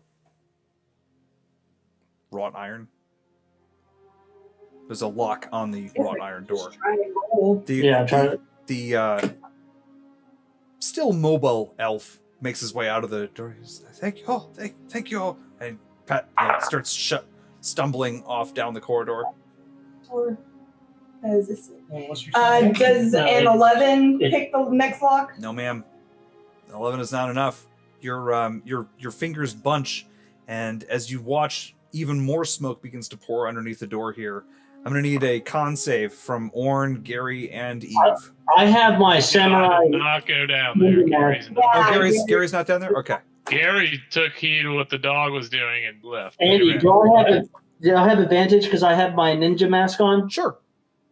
Do you actually have a ninja mask on your character? Yeah. You do? Okay. Then yes. Yeah, it's part of his get up. I mean, being a creature of hell, is this really bothering me? The what? The smoke? Being a creature of hell, would this really bother me? I come from a freaking volcano. That's an excellent point. You can have advantage on this save. The elf, who does not have neither advantage nor a ninja mask, passes out in his cell. 19. Orn, you're peachy keen. 17? 15. You're fine too. Go ahead and try again. You're the picking. Sleight of hand. A bit of picking. Woo! Woo, Nice. 24. The latch opens, and as smoke continues now even more intensely to pour through, you ring the cage door open. You guys grabbing the elf? Or Yeah. Yeah, I'll pick the elf up. Okay. I mean, you have opened the door for him. If he can't get himself out now, what does he? Does he deserve? You're right. I'll just gonna grab him and throw him in the right direction. Okay. Get out of here. Is there any more? There's no one else down here that you can see.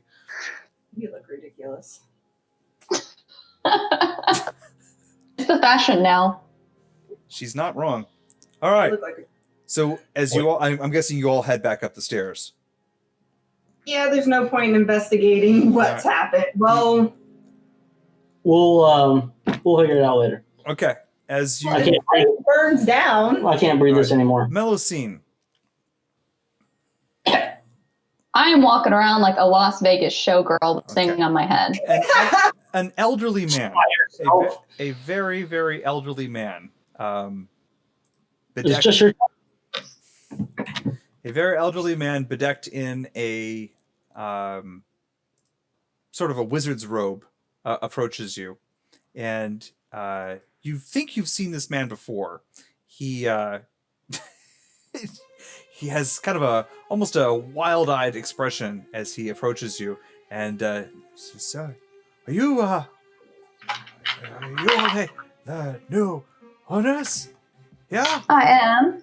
Oh, there's a fire beneath my lab. I am Shivas. I was the alchemist. Can't you put the fire out? You're an alchemist. I have many agents to prevent fire from beginning and to experiment with the fire. what but, happened? You're not there. Oh. I'm going to call for What guards. happened? we should organize a fire brigade. We should perhaps, Madame, organize a fire brigade. I agree. We must get the guards, organize a fire brigade. Where's the nearest source of water? Oh, there's a pool on the just outside of the palace. All right, let's get people, line them up, start putting the fire out. Oh, that's a splendid idea. They seem to be seeking a duchess to give the order. That would be me. Oh, good. I give the order. Go. But, Get them lined up on my command. oh, okay. I'll send Bernard to help. Okay. The two of them head out of the palace to the north. Hello. And I'm gonna head down and try to make my way very grandly to the source of the smoke. You arrive in the room with the boat. As you can see, Gary standing near the top of the stairs. Looks like there's smoke coming from near his feet. Gary. Bard, what are you doing at this point? I'm just sitting right beside Gary, just looking at the door, just shaking my head left and right. Like, Damn shame. Damn shame. We're at it again. Jackass. Well, it would appear the dog did something again. Is that what the smoke is coming from? The dog did something? Yes, the demon and the dragon went down together to go help out people. But you know, Who but came how from about upstairs? Have those people come from upstairs yet? The elves and the ogre? come back up yet? They are headed back towards the alchemist shop, which is on the other side of the palace from you guys. That's where he was telling you the fire was coming from. So I know that they're still down there. Orn and Eve? Yeah. They have just started coming up the stairs, and they are carrying an Okay. elf. So now you are all back together. Was that everyone downstairs? So just for reference on the map here, this is room J and room E. Get it. So Gary, you're pretty much standing in room E. Bard standing at the mouth of the door to room J, and the rest of you are all coming up the shaft in J. Eve, you're in room E. So what's up with that boat? What has Well, it holes in seems there's a fire we need to put out about this boat. I've already sent some people to start a fire brigade to fill buckets of water, so we need to join. I'm and then too I old will- for that. You cut out in here. Well, have Susan help. She's like, Who's Susan? Cyclops. Dark Eye. Oh, right, of course. Shall I give her a proper name? She's a free orc. Dark Eye, I'll would you help mind helping? with the fire brigade. I'll go too. All right. All of you head out to the north side of the yard. You see a large, perfectly circular pool on the east side of the palace here. Now, there's also a small hut that's been built onto the outside of the palace here that you can see is clearly an alchemist shed. The dead giveaway is all the pipes coming out of the ceiling and the large amount of brass tanks and barrels that are piled around it. Smoke is pouring from this building. A large black column comes through the door and out of both of the windows in this small earthen building here. I'm going to say, Gary, don't let that dog in that water. As you walk past the... Too late. What? I have no control. His dog's too fast. Bard's going to help He's the water. agile. It's a very agile dog. So as Bard bolts for the water, all of you pass near the alchemist shed. I'm going to say as you go around towards the pool of water here, and as you walk by it, you feel the ground is warm.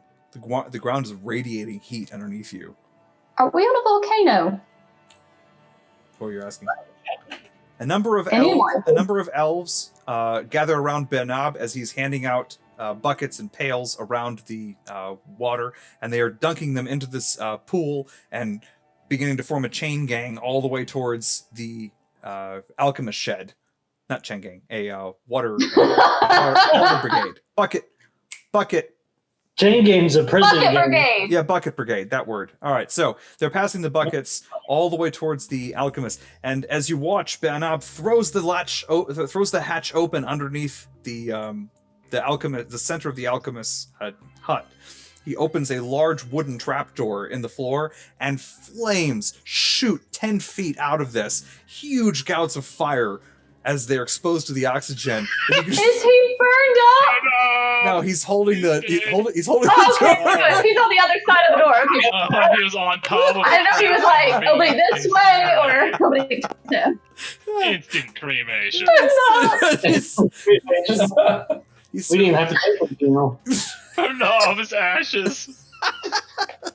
That warhammer's useless. You didn't give it to Budab! You didn't give him the hammer! We wasted the hammer.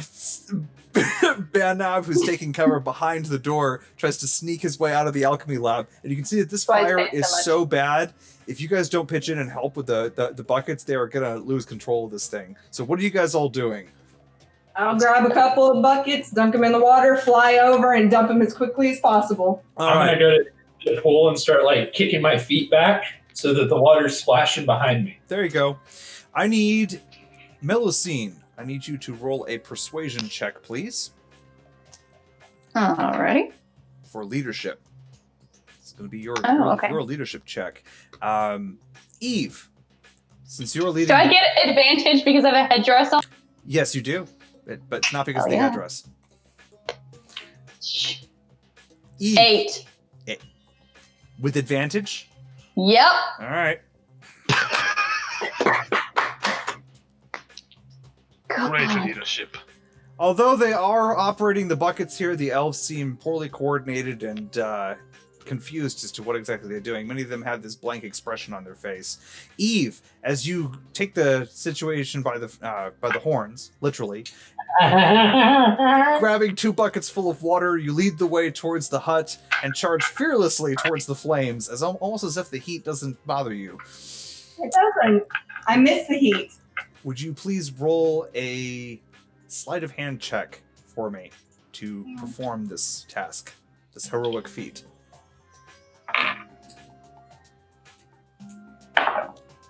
15. As you charge ahead of the elves, many of them balking at the billowing flames, you douse the initial column of fire, and the chain of buckets begins to flow steadily as they're able to approach the mouth of the gouting flame. Orn.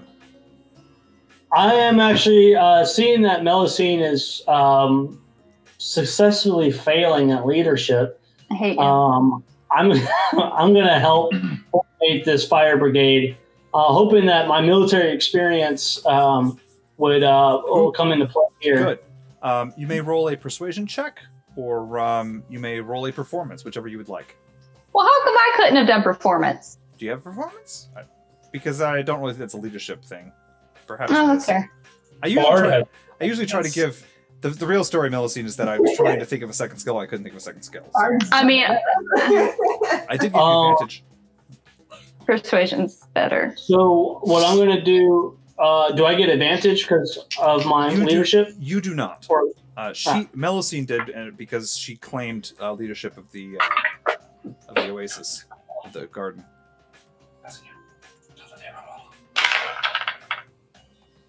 14. Orn, as you bark orders, knowing as you bark orders as if you know what you should be doing, even though those orders might be incorrect, the elves are so shocked as someone shouting at them that they form a straighter line, and this bucket brigade works more efficiently. Gary, bringing it all together, what are you doing? I'm just gonna stand there with my kind of hunched over back and cheer everybody on. You can do it! Come on, fast I'm up! gonna look at Gary and go, do you need some? Got it. Do you need some freaking pom poms? Get to work. I'm only 1 bucket per 10 minutes. You're easily 5 buckets a minute. All right, Gary, roll a persuasion check. Useless. You guys can do it. Come on. Or that was a 24. 14, right? 24. 24. The speech of the elderly orc as he stands next to you, next to this raging inferno, which begins to subside as he speaks, motivates you all to work just a little bit faster. His cadence helps you to move the buckets arm over arm. A bard, as you kick your legs, they kick to the staccato tone of Gary's speech. And Bard, it's as you're kicking your legs and as you're digging into this decreasingly lowering pool here that you see a brilliant blue shape at the very center of this pool. A large, lustrous, glowing sapphire, roughly the size of a person's head, rests at the very center of this pool. Is it kind of like the green one that I have? Looks, and as for some reason, this reminds you of another gem that you have seen fairly recently. Perhaps it's the pearlescent smoothness of this pool around you.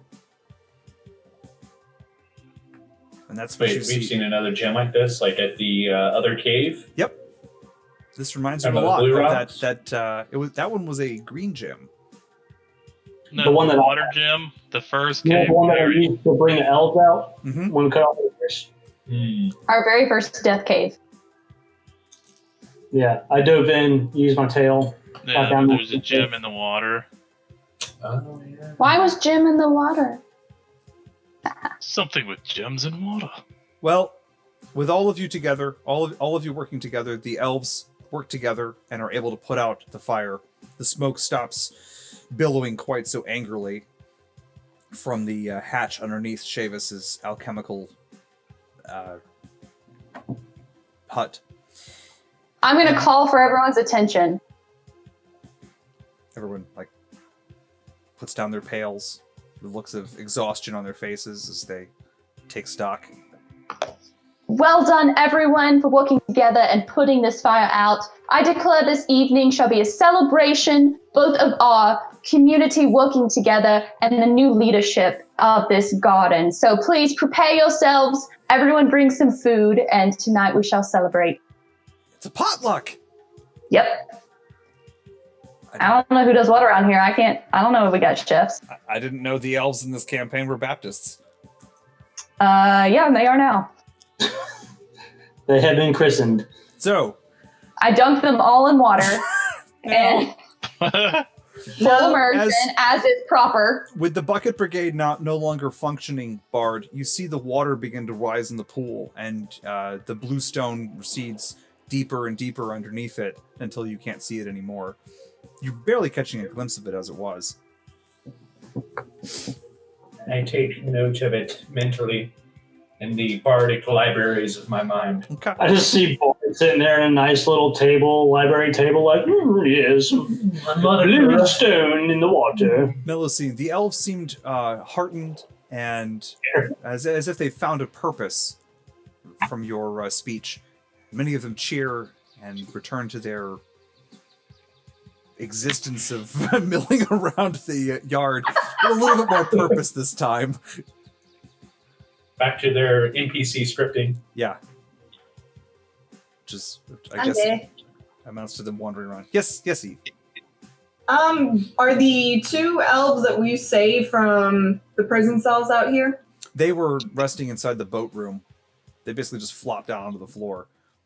They're skin and bones. I'm gonna Do you want to go head back see to them? Yeah, I'm gonna go see to them. All right. You find them resting beside the door to the to the jail. Interestingly enough, they're the ogre is sitting down right next to them. He's like carefully counting the number of carved animals that he has. I love the ogre. I'm going to hand each prisoner one of my rations. They eagerly take them from you and begin to munch on them, thanking you profusely. I'm gonna ask, what were y'all in prison for? The elderly one, whose his skin is very, very dark on his face, you realize he speaks with a drow accent, and for the first time you realize he's a drow. He is so pale and so covered in ash that you didn't first realize it. I am Aelia Rethris. This is my apprentice, Alasun. We came to the land. We came to the land to seek a great fayish creature. One we had heard was rumored to be capable of removing curses. My mistress charged me to seek out the Fae and learn their secrets for the Empire. Do you know of the Empire of the Moon? Young. I believe so, from my readings. Yes. Was it spinning? We were unfortunate enough to encounter Reshibat, and it was her will that we locked in her dungeon until she could force her mind-warping magic into our minds, forcing me to divulge my secrets and years of research. For she had read of my book, one of my books, studies on the Fae, you know. And she wished me to divulge my secrets, while she divulged none of hers, and I would not break. For some time I have been a guest of the Lamia, and she could not break me, nor Aelia's will. You don't have to worry about her anymore. We've put her out of her misery. She is dead, then. She is dead. Good. Then the world is a better place. I must beg some time to regain my strength, but once I have, I would be eager to speak with you or your leader, who slew the Lamia. I would not just party. I would not divulge my knowledge freely, but you have performed a service, and service given deserves service paid. Here, let me lead y'all to some rooms. I'll take them to the second floor, whatever rooms are left. I'll lead them to one, maybe the room that had all the different beds. Okay. That could kind of be an infirmary, maybe. I don't know. Yep. They eagerly bed down and will take whatever you give them. All right, and I'll try and find some like other elves around that can see to their needs, if anything, or I'll personally look after them. You find a large kitchen, well appointed and serviced with a large, very very rotund elven cook working in here. She seems to know what she's doing, even if she doesn't really know why she's doing it. You can tell a number of elves have informed her that she should be making dinner because there's going to be a celebration tonight. And although she doesn't really know what they're celebrating, seems to have been in here the whole time, she starts preparing a meal. Is it fire themed? It does have a lot of roast meat, Bard. Extra spicy? Why would it be extra spicy? Am I missing this? Fire hot.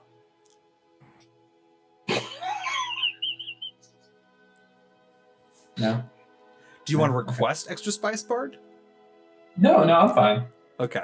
I'm curious for a theme. That's all. Anyone who thinks it's a good idea to give the dog extra spicy food can request from the cook. I recall my feet getting a little welcoming from Bard's eating habits in the cave.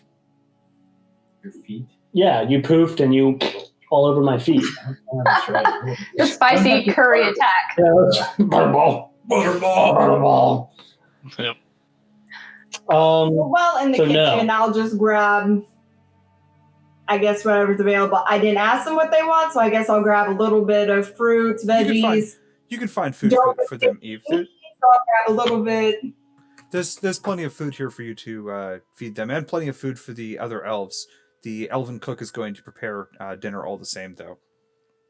So I'm going to actually ask the elven cook to prepare some like dry meat and nuts and stuff like that to fill up my rations. So y'all went into the kitchen. Oh, at some point tonight, I'm going to do that. Okay. You can easily refill your rations here. You realize there's more than enough food here for you to fill up your rations. Awesome. Gary, with the fire gone outside and with the elves calmed by your eloquent speech, you stand outside the palace to the east, looking at the orchard to the north, the large circular pool that spreads out to the south. What do you want to do?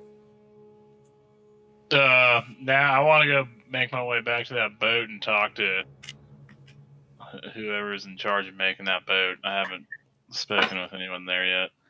Wrong.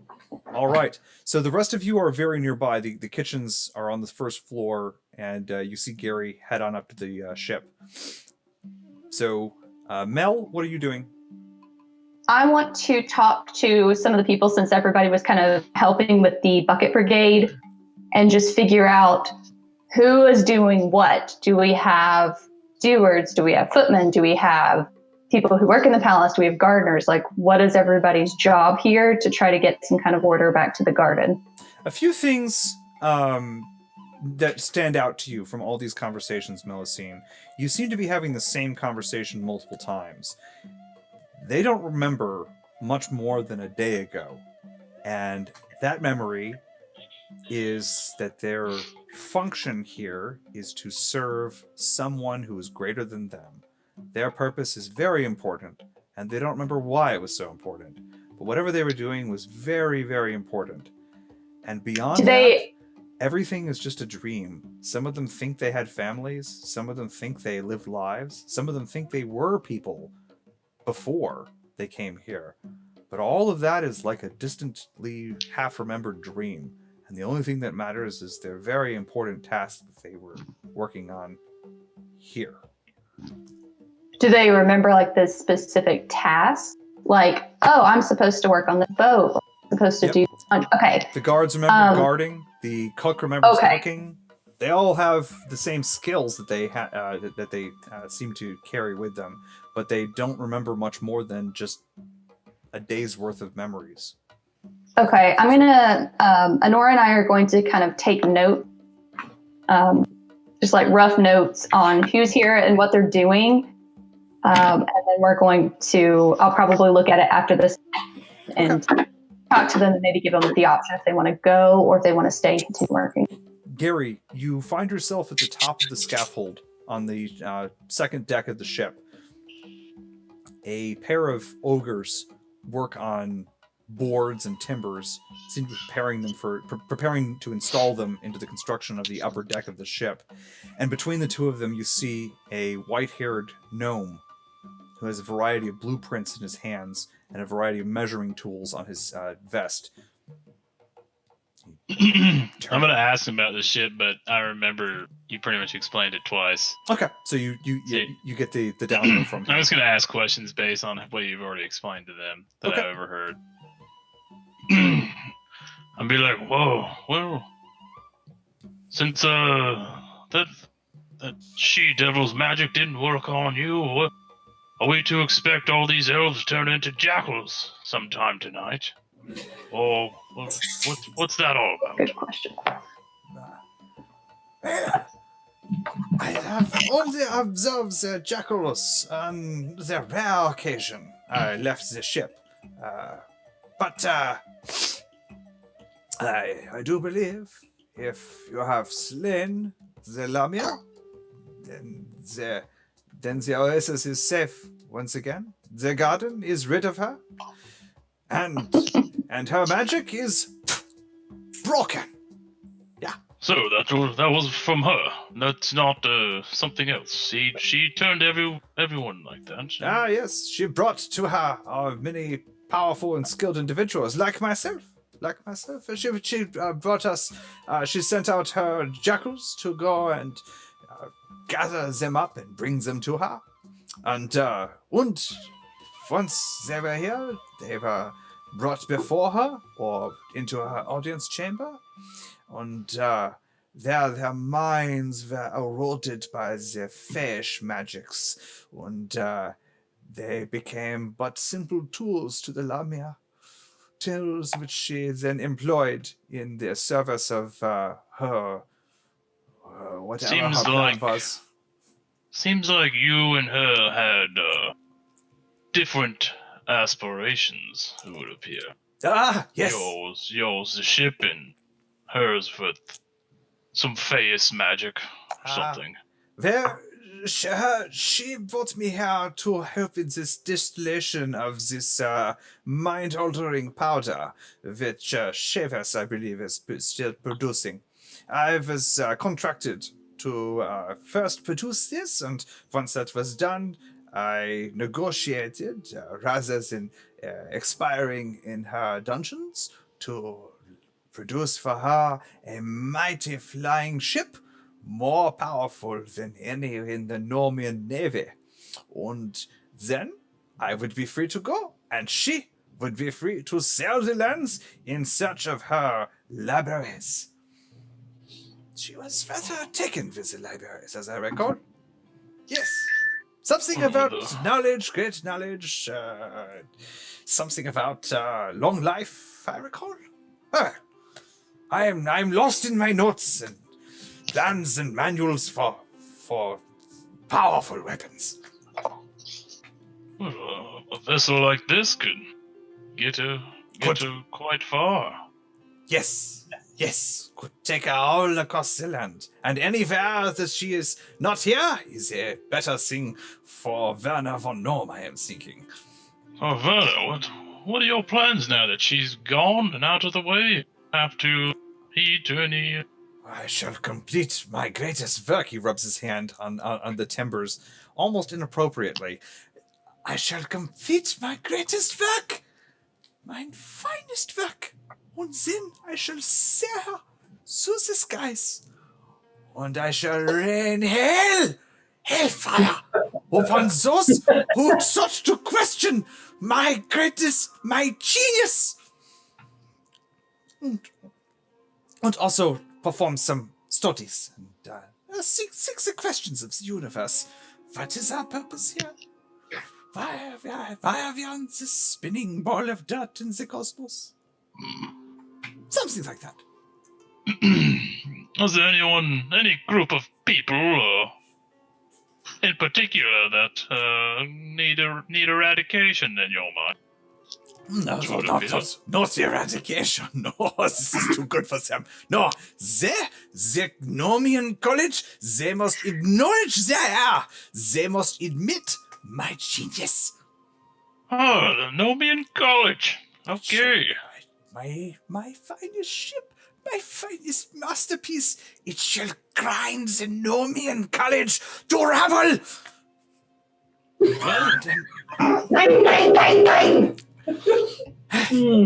And also, it has a fine view. A fine view, I think, from above the clouds. Perhaps once the Nomian College has been ground to rubble, perhaps I will open a cruise line. Perhaps I will give to us. Maybe open an art store. Well, you might not need to grind them to the school. ground. The completion of a beautiful machine like this should Yes. make them understand. I don't know why you'd have to grind them to the ground, but just maybe fly it by and flip them off or something. Fly it by and unleash a salvo. Yes. Well, And as I have told your devilish companion, avert you to bring to me the elements which I need to finish my construction. I can not only make it fly, it is very, very close to flying, but were you to complete the construction, no ship, even the entire Nomian Navy, would not be able to stop my greatest creation. let's just say we wanted it to, fly us around as like a quick traveling flying thing, a non-equipped with, missiles and things that would blow people up or whatever you speak of. What is needed to fly it? Just to fly. This is not a great thing. This is nothing. I only require a controlled substance. It is the Arcanium sphere. If I to have one of these, my ship could deck to the skies. Well, it's good to know. Yes, If we ever need to get around, we'll have to find you. I shall return One to of my those labors blocks, and Right. and you should be the first to know when my ship is ready to take to the skies. Right. Sounds good. Thank you. Hopefully we find those blue rocks that you're looking for. I mean the arcanium that you said. I don't know what color they are. It's the second time you guys have mentioned the color. I don't know what color they are, just Alright. All I right. make my way back to the group. So, the rest of you are downstairs. As the evening draws near, the cook prepares an extravagant meal, which is eaten in the main room with you guys, unless you tell them to eat somewhere else. She's going to No, we're having a party. Okay, well, the party gets lit. Anything you guys wanted to do tonight? As far as the party goes, an essential part of the party is music. I wanted to go check back up on the people on the dais. Well, See if they're all right. they're all fine.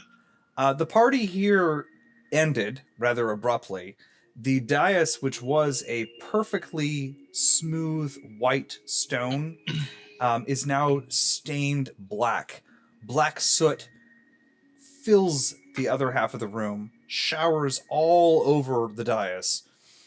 The ceiling blackened with soot, and the faces of confused, scantily clad elves, all covered in a variety of soot, and so many of them coughing still, look at you as you wander into the room as if, sure, why not? Wouldn't a dog wander into the room? What, this day couldn't possibly get any weirder. Oh, it's about to. Do they have any flutes or anything? Any instruments? of Yeah, value up they there? left all the instruments up on the dais, but it's not smoking anymore, and they're all just looking at the dais like they're All right. they're doubly I'm gonna- coming to themselves. I'm gonna go grab a flute in my mouth and kind of look at them and get down, like I'm playing with them, to see if they'll like follow me. You're gonna like bark and like spin in circles and face them again. Yeah. Like, They're like, Yeah. I'm trying to lead into the party with the musical instruments. Okay. Like couple of them will follow you. Couple of them like follow you out of the room, and as soon as they get out of the room, they see that there is a party that is beginning to go down on the other side of the garden here. party piper. The party piper. I'm gonna party piper them to the party. All right. You successfully draw away 3 of the elves, and after they leave, more of them begin to follow out of the chamber. Do they bring their instrument? No. But if you look at them with the instrument, you might be able to convince them. Roll a persuasion check, Bard. That's what he was trying to do. I'm sorry. I thought you were trying to lead them. Sorry. That of course. Well, no, I grabbed their flute and I was like looking at them, like playing with them or whatever, trying to get them to. Roll a persuasion check. And to take the hint.